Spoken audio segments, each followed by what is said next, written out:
Boa noite, irmãos, a graça e a paz do Senhor, amém? Que Deus, em toda a sua grandeza e bondade, se agrade das nossas vidas, da adoração e culto que prestamos até agora, orações, hinos, cânticos, o desenvolvimento de todo o culto interno, a nossa alma diante dele, que tudo isso seja agradável ao Senhor. E que agora, como bondade dele, como resposta ao culto que prestamos a ele, ele possa ser misericordioso para conosco e falar conosco por meio da sua palavra, em nome de Jesus. Abra sua Bíblia na Epístola de Paulo aos Filipenses. Epístola de Paulo aos Filipenses, capítulo 3, do versículo 1 ao versículo 11.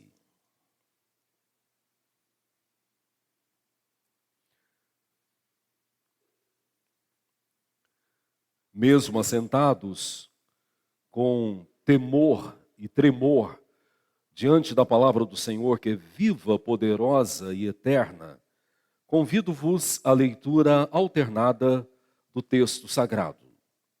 Quanto ao mais, irmãos meus, alegrai-vos no Senhor. A mim não me desgosta, e é segurança para vós que eu escreva as mesmas coisas.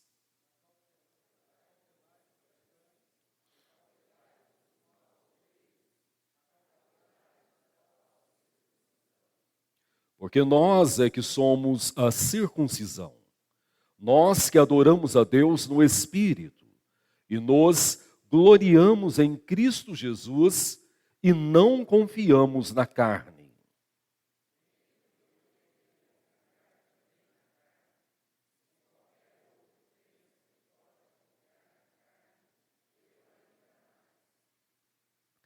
Circuncidado ao 8º dia, da linhagem de Israel, da tribo de Benjamim, hebreu dos hebreus, quanto à lei, fariseu.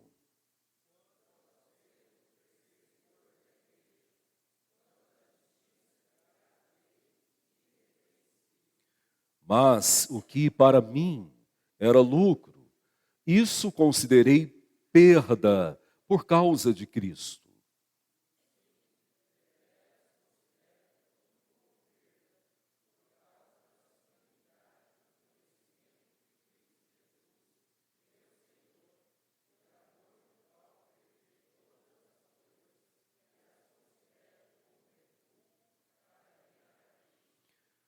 E ser achado nele, não tenho justiça própria, que procede de lei, senão a que é mediante a fé em Cristo, a justiça que procede de Deus pela fé.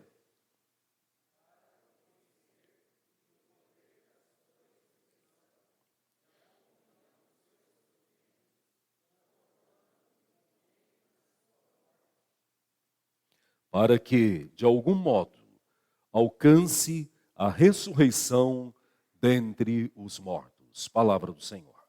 Pai, nós nos encontramos diante do Senhor. Tu és santo, poderoso e tens cuidado de nós de uma forma tão amorosa e surpreendente. Tua palavra é vida para a nossa vida, ela é lâmpada para os nossos pés. Ela tem nos revelado de forma tão especial e única a grandeza do Senhor, a vontade do Senhor, a nossa natureza e a nossa total dependência de Ti. Nós nos silenciamos nesse momento, que o Teu Espírito possa acalmar os nossos corações quanto a qualquer preocupação que assedia a nossa alma. Que somente a Sua voz seja ouvida nesse momento. É a oração que fazemos em nome de Jesus. Amém. Acabamos de cantar uma belíssima poesia que diz o seguinte no refrão: e nunca me deixes esquecer que tudo que tenho, que tudo que sou, pertence a Ti, vem de Ti, provém de Ti, Senhor. O refrão ainda continua nos dando uma expressão prática da fé, dizendo o seguinte: descanso em ti, espero em ti, deposito em ti toda a minha confiança, a minha vida está nas suas mãos. A poesia cantada é reflexo da providência divina na sua palavra. O apóstolo Paulo não tinha planejado ir à cidade de Filipos. O apóstolo Paulo estava na sua segunda viagem. A intenção do apóstolo Paulo era viajar pelas igrejas que ele havia fundado na sua primeira viagem. Isso aí você pode ler mais tarde no livro histórico de Atos. Mas só que numa noite, Deus apareceu ao apóstolo Paulo, como que em sonho. E um homem nesse sonho clamava ardentemente, e a expressão era essa: passe à Macedônia e venha nos ajudar. E aqui tem uma grande lição para as nossas vidas. Nós fazemos planos, mas quem dirige a nossa vida, quem dirige a nossa história, quem dirige as nossas decisões é Deus. E foi isso que aconteceu. Paulo mudou a rota. Deus deu uma nova orientação para ele. Ele chegou na cidade de Filipos, uma das principais capitais de Roma. Na cidade de Filipos, certamente, por ser uma capital romana, não havia sinagoga. Mas Deus tinha um plano para aquele povo. E o fato de não existir sinagoga não seria obstáculo para que a grandeza de Deus fosse revelada. Então Paulo, de uma forma surpreendente, encontrou com algumas mulheres que na rua adoravam ao Senhor e se agregou a elas. Entre elas, uma mulher chamada Lídia, de grande preeminência naquela sociedade. Foram convertidas a Cristo Jesus. E diferente de todas as demais cidades, aquela igreja começou com um pequeno grupo de mulheres. Em seguida, o apóstolo Paulo, usado por Deus, liberta uma moça que, empresariada por alguns homens que ganhavam muito dinheiro, fazia adivinhações. E esse foi o motivo que o levou preso.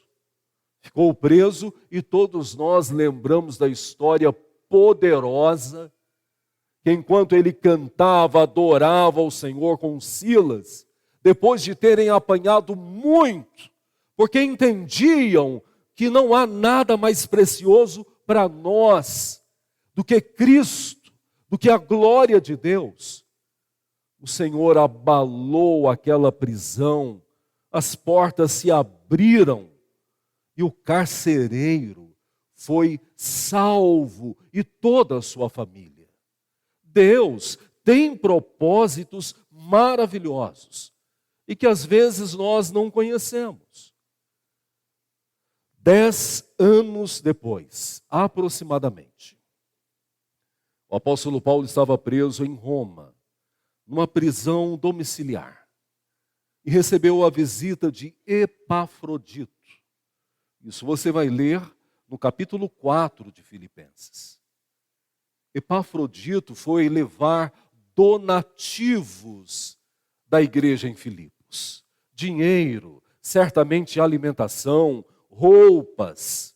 O apóstolo Paulo tinha mantenedores para o seu ministério, não só para ele, mas o apóstolo Paulo levantava ofertas e doações grandiosas para que igrejas paupérrimas em muitas cidades fossem abençoadas. E agora foi a vez do apóstolo Paulo.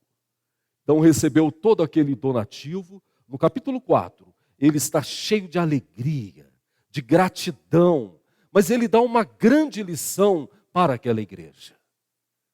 Ele fala para aquela igreja no versículos 12 e 13. olha, eu aprendi a viver bem e eu estou feliz na minha pobreza. Olha só, e aí eu quero que você preste muita atenção nisso. Eu estou feliz na minha pobreza. E continua dizendo o seguinte: eu aprendi a viver bem, alegre, contente, satisfeito, cheio de toda alegria em toda circunstância. De abundância, de escassez, de saúde ou de enfermidade, contextualizando, empregado ou desempregado, com uma família super bem ou com uma família em ruínas. Eu aprendi a viver bem. E daí o versículo 13, que é um versículo que a maioria conhece de cor, mas infelizmente a maioria não o compreende dentro do contexto. Ele afirma o seguinte: porque tudo, de novo, tudo, amém. Que lição maravilhosa. Agora volte para o capítulo 3. Nós estamos numa série de sermões falando sobre a liderança. Nesse mês, os desafios da liderança. Nós temos falado já continuamente, reverendo Marcelo e eu, insistido numa tecla muito importante, que dentro do pressuposto bíblico, todos nós somos líderes. Todos nós somos líderes. A liderança é universal. Biblicamente, a liderança não é reduzida ao pastor, aos presbíteros, aos diáconos, atualizando e contextualizando a igreja. Não é reduzida ao presidente da sociedade, não é reduzida ao professor ou ao superintendente da escola bíblica dominical. O ide que Cristo nos ordenou é para todos. Fazei discípulos, batizando-os e ensinando-os a guardar tudo o que vos tenho ensinado. Quando compreendemos essa estrutura do chamamento de Cristo, todos nós exercemos liderança. Se você ainda não exerce, é melhor você parar, analisar e ver o seu papel no corpo de Cristo Jesus. Todos têm um papel importante na igreja de Cristo. Então, essa reflexão é para mim. E essa reflexão é para você. O que nós percebemos nesse texto é um grande desafio que todos nós enfrentamos. Um desafio que tem formado toda a nossa existência e caminhado conosco desde jovens. O desafio da suficiência em Cristo. E aí eu tenho uma primeira pergunta. Jesus realmente é tudo para você?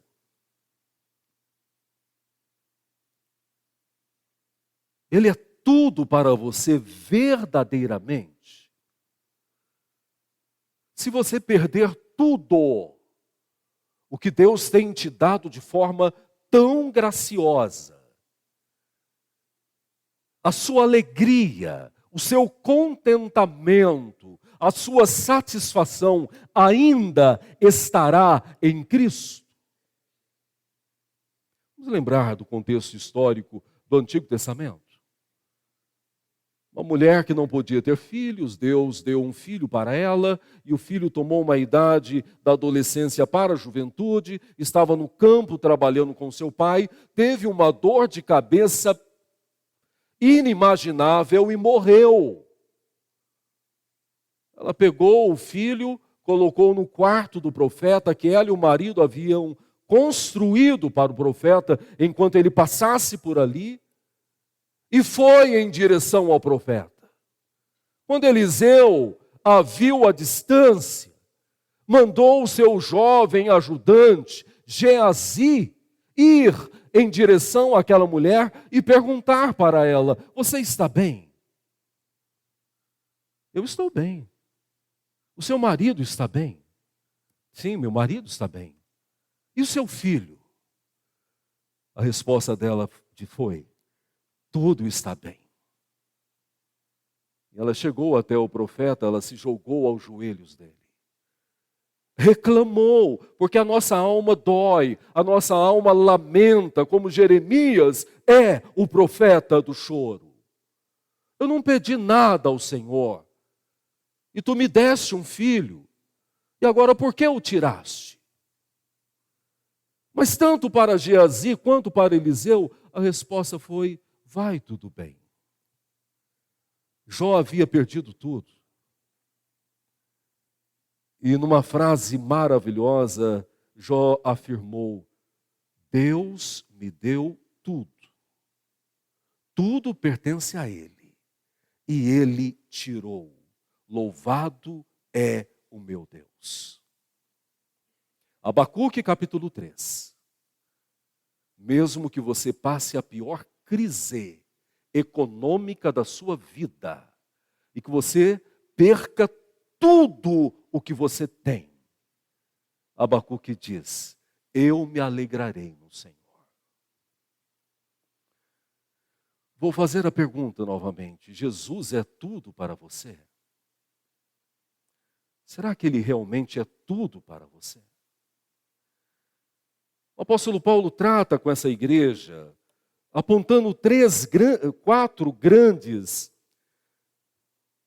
obstáculos que compõem esse desafio de estarmos em pleno contentamento em Cristo Jesus. A propósito, a epístola de Paulo aos Filipenses é conhecida como a epístola da alegria. E isso vocês viram no primeiro versículo.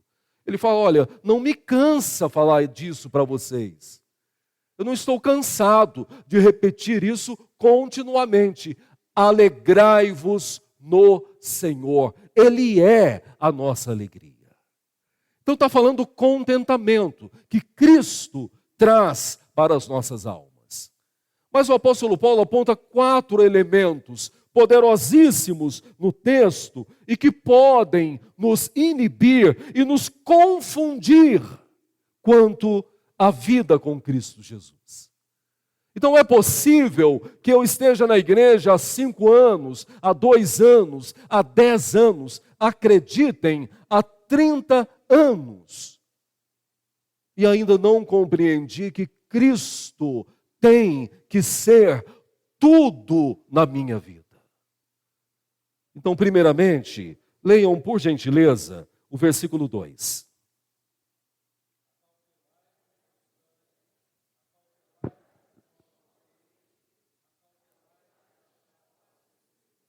Amém.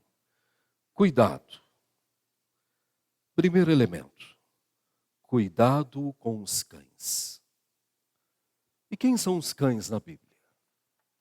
Jesus já havia chamado um grupo de cães. Pedro trabalha na mesma perspectiva, falando que, como cães, eles se rebelam contra Deus, se afastam e voltam ao seu vômito, e se alimentam do seu vômito. É essa a perspectiva do apóstolo Paulo. O apóstolo Paulo escreve para aquela igreja, tendo recebido tantos donativos e enfatizado o seguinte: olha, eu agradeço, vocês me abençoaram com tantas coisas boas, mas eu quero que vocês saibam que não é isso que me alegra. O que me alegra é que tudo posso em Cristo Jesus. E agora ele fala: eu quero dar um ensino para vocês. Cuidado com os cães.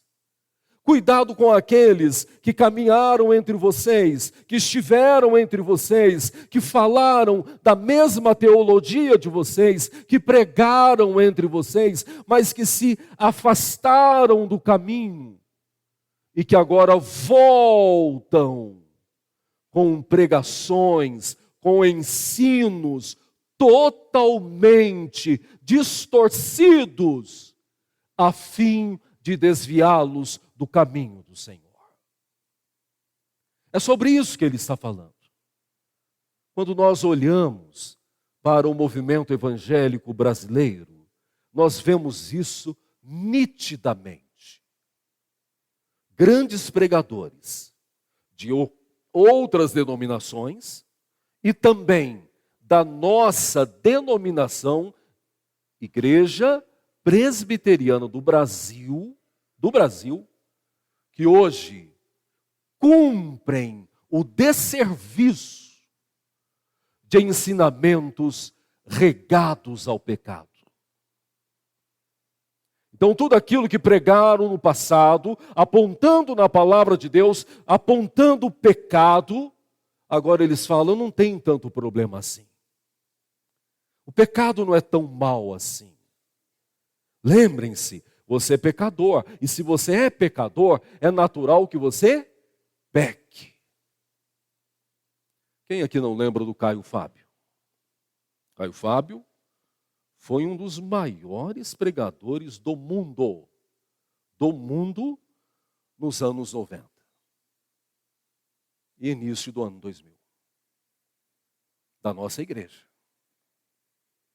Quantos livros bons ele escreveu? Quantos sermões maravilhosos? Quantas vidas foram levadas ao trono da graça por meio dele? Agora ouço o Caio Fábio de 10 anos para cá. O que ele fala sobre o pecado. O que ele fala sobre a santidade. E muitos de nós temos ouvido pessoas assim. Sabe por quê? Porque Paulo já havia advertido a igreja, olha, nos últimos dias, os homens seriam amantes de si mesmos, egocêntricos. E procurarão pregadores que preguem aquilo que eles querem ouvir. E terão coceira nos ouvidos. E no aspecto da tradução, Paulo está dizendo, esses irão de um lado para o outro, atrás de pessoas que preguem aquilo que eles gostam de ouvir. Segundo cuidado que o apóstolo Paulo aponta para nós, o versículo 1. Versículo 2. Acautelai-vos dos... Pode abrir aí, Amaury. Pode abrir. Acautelai-vos dos maus obreiros. Quem são os maus obreiros na perspectiva do apóstolo Paulo? Os falsos mestres. Falsos mestres. E por que isso é preocupante? Porque em toda a história do Novo Testamento, os falsos mestres despontavam dentro da comunidade cristã. Eles não chegavam com uma bagagem, eles não eram pessoas diferentes. Eles surgiam no meio do povo de Deus. Isso é um grande perigo. Isso é um grande perigo.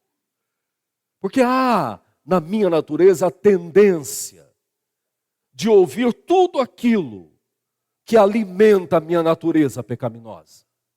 Há uma inclinação na minha natureza a gostar de ouvir pessoas que têm uma interpretação pessoal, experimental e totalmente equivocada da palavra do Senhor.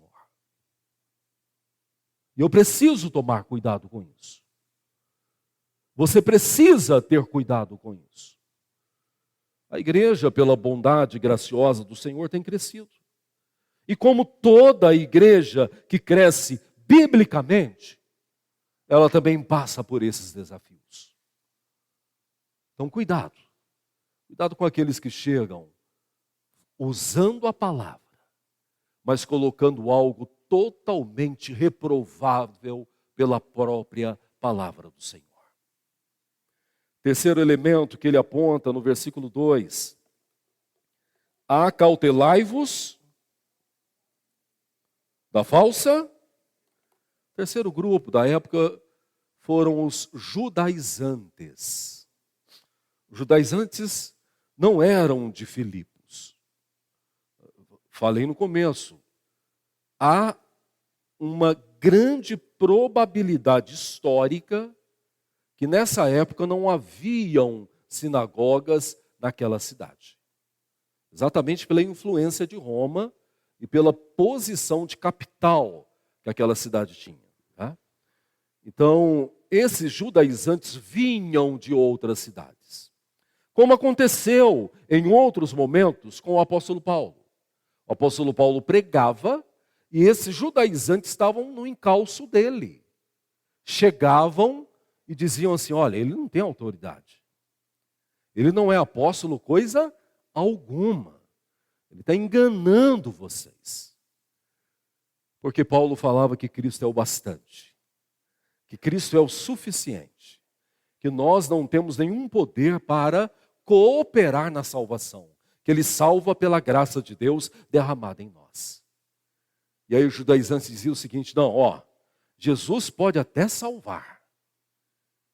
Mas se você não passar pela circuncisão, se você não ter a dieta alimentar, e se você não cumprir as ordenanças quanto às festas e o sábado, você não será salvo.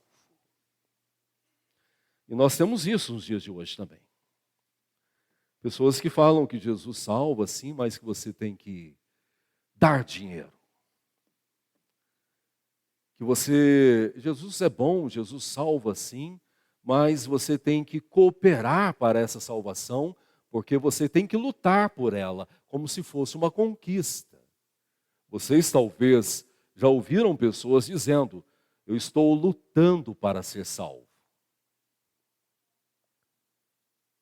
Jesus é suficiente. Ele não precisa de mais nada. Ele é o próprio Deus. Nele reside a glória de Deus. Ele é a luz do mundo. Ele é a salvação. Ele é o único Salvador. Falsa circuncisão pesa para o apóstolo Paulo na perspectiva do Antigo Testamento também, em que profetas disseram, deixem de rasgar as vossas vestes e rasgai os vossos corações. Disseram também, olha, parem de circuncidarem fisicamente enquanto os vossos corações não forem circuncidados diante de Deus. Agora, Paulo fala a mesma coisa. Não é a religiosidade, não é o memorial, não é a tradição. O apóstolo Paulo está falando, é Cristo quem salva. Pela bondade de Deus em toda a história do mundo cristão, houve no século XVI, um pouco antes, mas ele eclodiu no século XVI, todo o movimento da reforma. Nós somos originários direto, não apenas historicamente, mas dentro da teologia e da doutrina, por isso que nós somos reformados calvinistas. Mas Paulo está dizendo aqui que nem essa teologia reformada tão abençoadora, e nem esse conceito calvinista sobre a graça tão bíblico, é o que nos salva. Mas é Cristo quem nos salva. E isso é maravilhoso. Entender que Ele está acima de tudo e de todos. Como o mesmo apóstolo falou lá em Colossenses, capítulo 3, versículo 11. Porque nele não há grego, não há judeu, não há bauruense, não há itamontense, não há nada disso. E aí ele finaliza dizendo, porque Cristo é tudo em todos. Que bênção maravilhosa. Mas ele aponta para um quarto elemento. Percebam que os 3 elementos anteriores são elementos externos. Cuidado com aqueles que estiveram entre vós e que negaram a fé e que voltaram ao mundo antigo e se alimentam do próprio vômito. Cuidado com os falsos que entre vós disseminam mentiras, enganos e muitas vezes usando a própria palavra do Senhor. Cuidado com a religiosidade vã, vazia, porque não é ela que salva. Mas agora, a partir do versículo 13, ele aponta o quarto elemento, que é um elemento interno, que tem a ver comigo, que tem a ver com o meu eu, que tem a ver com a minha natureza de independência divina, que tem a ver com a minha altivez, que tem a ver com o meu ego, que tem a ver com a minha dificuldade em estar contente plenamente em Cristo Jesus. Então, se eu não for bajulado, se eu não receber alguma coisa, se eu não receber alguma bênção, se eu não tiver nenhuma conquista, eu estou vazio de toda alegria. Tem a ver com a minha natureza. Versículo 3, porque nós é que somos a circuncisão. Nós que adoramos a Deus no Espírito e nos gloriamos em Cristo Jesus e não confiamos na carne. Bem que eu poderia confiar também na carne. E a carne aqui ele está falando do ego, do eu, do Melquisedeque, do Francisco, do Tomazini, do Leandro. É disso que ele está falando. Do meu eu. Eu poderia me gloriar na minha história. Ele faz um breve histórico dizendo o seguinte: circuncidado ao 8º dia, lei. No 8º dia o garoto devia ser apresentado e passado pela circuncisão. Então ele tinha essa marca que para aquela cultura era muito poderosa. Prossegue dizendo, da linhagem de Israel, descendente do povo de Israel, de tradição, não era um homem estranho, não é um viajante que chegou ali e conheceu a cultura do povo judeu, não. Ele é da herança judaica. Continua dizendo, da tribo de Benjamim, uma tribo entre as 12, que se distinguiu quanto a um povo histórico, forte e de grande conhecimento, hebreu de hebreus, está falando da genealogia. Por exemplo, eu sou um puro hebreu, não tem mistura. E aí finaliza. Quanto à lei, fariseu todos nós sabemos. Fariseu perdeu o sentido no momento da história. Mas antes desse ponto em que ele diverge da caminhada cristã, o movimento farisaico foi muito importante. Porque foram remanescentes. No momento crítico da igreja, de apostasia, esse grupo se manteve firme. E por meio desse grupo a igreja começou a ser revitalizada. Mas chegou lá na frente, a própria igreja começou a idolatrá-los. E eles também gostaram daquela idolatria. Daí formou-se aquele grupo que Jesus condena continuamente nos evangelhos. Versículo seguinte, leiam por favor. 6.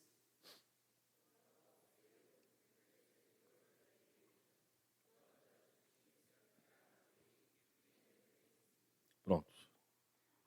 Quarto elemento, que se torna um grande desafio para que Cristo seja totalmente a causa da nossa alegria, do nosso contentamento. O meu eu. É como se o apóstolo Paulo falasse por mim. Olha o meu nome, Melquisedeque. Quem tem um nome desse? Bíblico. Meu pai foi pastor. Eu tenho 2 irmãos pastores. O nome deles, Miqueias e Micaias. Está vendo que peso? Nasci numa família evangélica. Com 14 anos, dava aula na escola bíblica dominical. Com 17 para 18 anos, fui para as missões. Aqui tem 2 representantes dele. Fui para Jocum, fiz ETED. Viu, Rafael? Já te falei sobre isso. Quando terminei o percurso, quando estava entrando com 19 anos, fui para o seminário. Vou completar o ano que vem, se Jesus não vier, 25 anos de pastorado. Posso citar um monte de coisas aqui para vocês e falar, está vendo como que eu sou? É isso que Paulo está fazendo. Talvez o grande desafio nosso não tenha nem a ver com as forças externas que eu acabei de mencionar. Tem a ver com a grandeza do nosso eu. É por isso que nós não somos plenamente contentes em Cristo. Nós achamos que somos capazes. Nós achamos que podemos. Nós achamos que podemos construir a nossa história, conduzir da forma que nós queremos. Nós achamos que temos o controle das nossas vidas. Nós achamos que podemos planejar o melhor plano para nós. Que podemos fazer as melhores escolhas sem sequer colocar na presença do Senhor. E nos escondemos atrás de realidades que deveriam ser bênçãos para as nossas vidas, dizendo, mas eu sou presbiteriano desde o nascimento. Mas eu sou presbítero. Eu sou missionário. Eu entrego o dízimo na igreja. Meu Deus, o próprio Jesus havia falado, tem esses que dão um dízimo até do hortelã. Sabe aquelas pessoas que ficam nas coisinhas minúsculas, mas eles não estão fazendo para que Deus seja glorificado. Eles estão fazendo para que eles sejam reconhecidos. Esse é o grande problema. Até quando Cristo não será o suficiente para nós? Até quando a glória de Cristo não será o maior motivo e causa do nosso contentamento? O apóstolo Paulo finaliza essa exortação àqueles irmãos e Cristo, as nossas vidas hoje, a minha vida hoje, falando no versículo 7. Mas o que para mim era lucro, isso considerei perda por causa de Cristo. O que era lucro para ele? A grandeza dele. Paulo chegava, as pessoas batiam continência para ele. Não havia maior autoridade do que o apóstolo Paulo. A propósito, o grande mártir cristão Estevão foi morto a pedradas, a roupa dele foi lançada aos pés de Saulo, mostrando que não havia autoridade naquele momento como ele. Perseguiu a igreja como ninguém mais fez. Tudo isso era grandeza, status. E daí ele fala, eu perdi tudo isso. Porque Paulo entendeu o que Jesus havia falado. Se você quer me seguir, negue a si mesmo. Paulo entendeu o que Jesus tinha falado. Aquele que preocupa em ganhar a própria vida, perdê-la-á. Paulo entendeu. E nós temos dificuldades em entender. Versículo seguinte, 8. Sim, deveras considero tudo como perda. Tudo como perda. Por causa do quê? Da sublimidade do conhecimento de Cristo Jesus, meu Senhor. Sabe o que Paulo está te ensinando? Se você tem que conhecer a Cristo de verdade, se para isso você tem que perder tudo, perca tudo. Porque nada mais vale a pena do que conhecer verdadeiramente Cristo Jesus. É isso que ele está falando.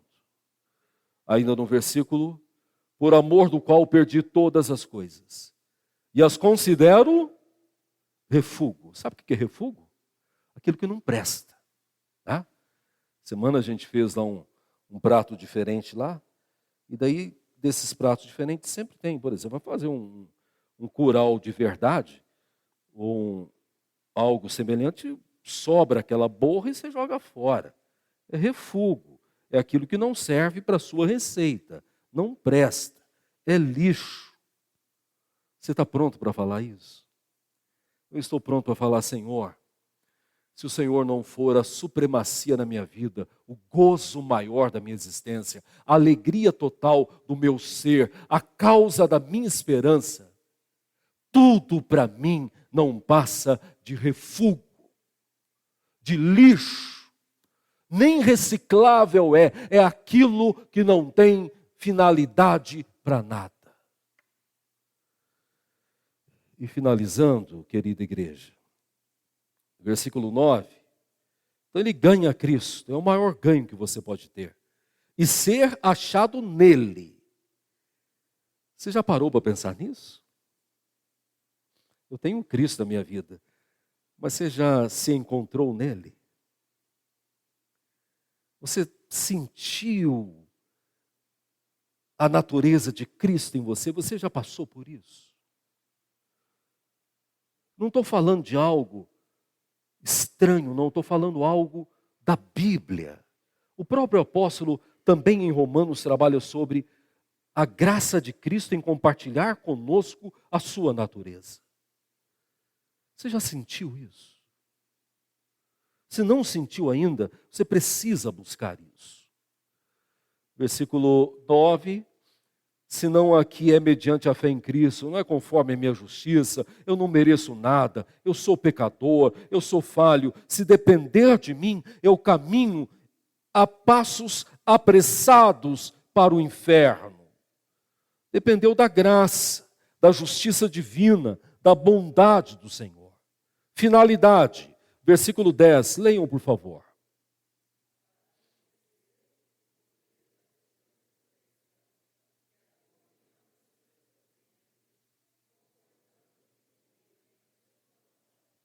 Finalidade, para tudo com Cristo tem uma finalidade. E quase sempre a finalidade é um grande desafio. Primeiramente, para o conhecer e o poder da sua ressurreição. Todo mundo quer isso. Conhecer Jesus, o poder da ressurreição, porque na morte dele nós ganhamos vida e na ressurreição dele foi nos dado por Deus a certeza de que a morte não nos vence mais. Que bênção! Mas olha o versículo 10 ainda. E a comunhão dos seus sofrimentos. Você está disposto a sofrer por Jesus? Lembram das bem-aventuranças? Você está disposto a passar por tudo aquilo? Sofrer já é tão difícil. Agora, sofrer por uma caminhada da fé é muito mais desafiador. Você está pronto para isso? Porque só participarão da glória aqueles que compreenderam a alegria do sofrimento. E eu preciso compreender essa verdade. Terceiro ainda, conformando-me com ele na sua morte. Eu morri para mim mesmo. Eu morri para o meu pecado. Eu morri para os meus anseios. Eu morri para as minhas buscas. Eu morri para tudo aquilo que significava status, valor, grandeza. É isso que Paulo está dizendo. Para que Cristo viva em mim. Versículo 11. Para, de algum modo, alcançar a ressurreição entre os mortos.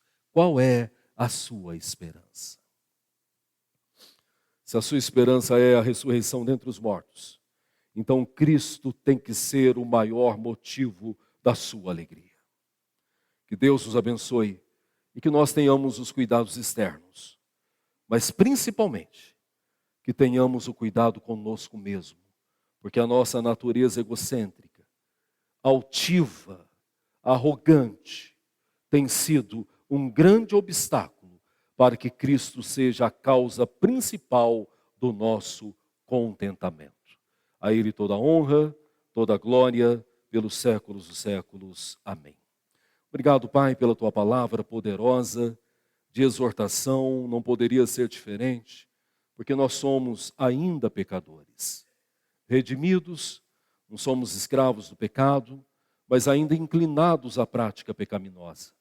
Enquanto isso acontece, o Senhor nos exorta, o Senhor nos ensina, o Senhor nos disciplina, porque Tu és o nosso Pai, e o Pai que ama, corrige ao Filho. Então, ó Pai, ensina-nos que Cristo deve ser o contentamento da nossa vida. Mesmo que percamos tudo, Cristo é a causa da nossa alegria, é a única causa da nossa esperança e da nossa certeza da salvação. Que tenhamos nele, ó Pai, tudo aquilo que nós precisamos. Que entendamos, ó Pai, que Ele é tudo para nós.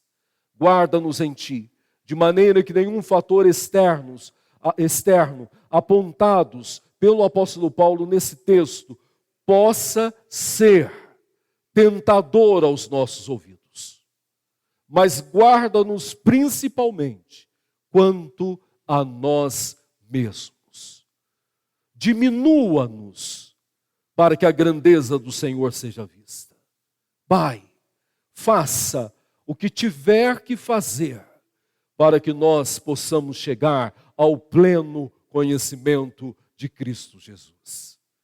Agora, Deus, guarda-nos em Ti, leva-nos, conduza-nos da liturgia do culto para a liturgia da vida, para que vivamos para a glória do Senhor, para que nos alegremos em Ti e para que possamos pregar a Tua palavra. Dá-nos uma noite de paz, permaneça-nos em nós, conduza-nos à luz da Tua palavra e sob a sombra do Espírito Santo. Assim oramos em nome de Jesus. Amém.